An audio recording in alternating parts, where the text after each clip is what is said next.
Hey, Geoff, I've been asking you questions for 40 minutes. For the next 5 minutes, what questions do you have for me?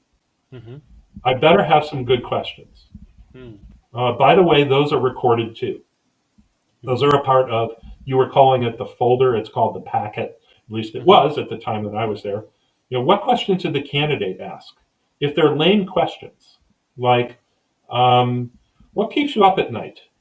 Or what's the hardest thing you've had to solve at Google? Or what can I do in my 20% time? Oh, great. I've heard that 1,000 times. It's not impressive, right? Yeah. It's not that it's a bad question, it's a lame question. So asking Why is it questions why that, is it lame? Just because they get it so much, or yeah, it's I just mean, it's sort of what obvious. what would you learn, that Mm. uh, uh, would be of tremendous value, and how are you showing leadership by asking Mm. a safe question like that? Can Mm-hmm. you take a risk in an interview asking a question like, I'll give you one. I'm making this up on the fly, of course. A Okay. few days ago, Misha, I was reading an article on the Google Public Engineering blog. It was on recent advancements in machine learning, ML. And I'm wondering, how does that apply in your world, and what do you see as its challenges? Mm. Now, a question like that, uh, uh, it really doesn't matter how you answer it. Mm-hmm. The hiring committee is going to look at that and go, oh, boy, that's not a question that gets asked ever. Mm-hmm. Uh, the candidate has shown they read the blog, they picked up on a salient point, and they're asking, how does this apply to you? And not only how does it apply to you, what are the challenges that you see in applying it to your area? There's no right answer to that. So Mm. that would be an example of a great question.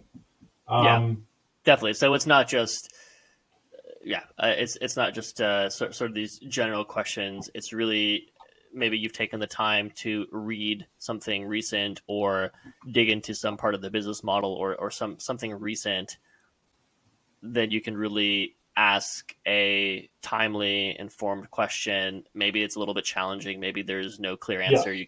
You can't just Google it, right? You can't just find an answer online. So Well, yeah. yeah. Boy, even so, you could ask a question.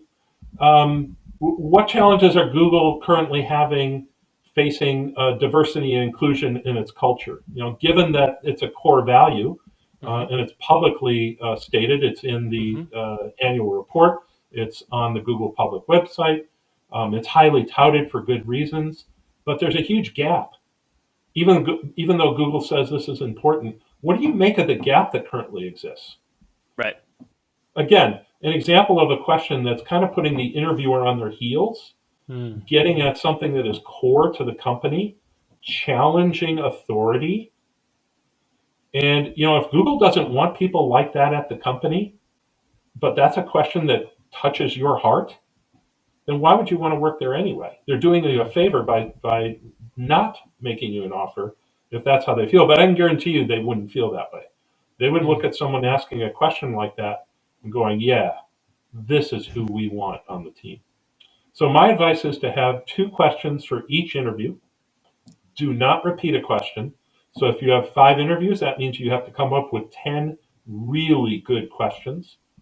That takes a lot of prep.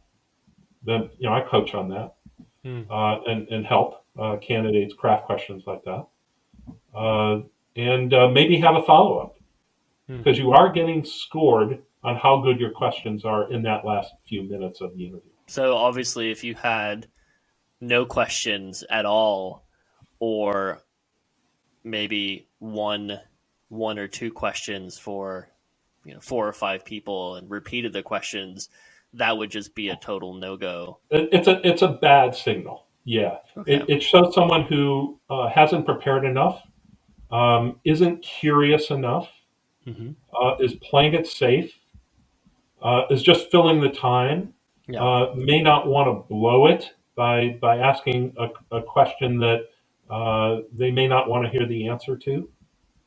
Yeah. Yeah.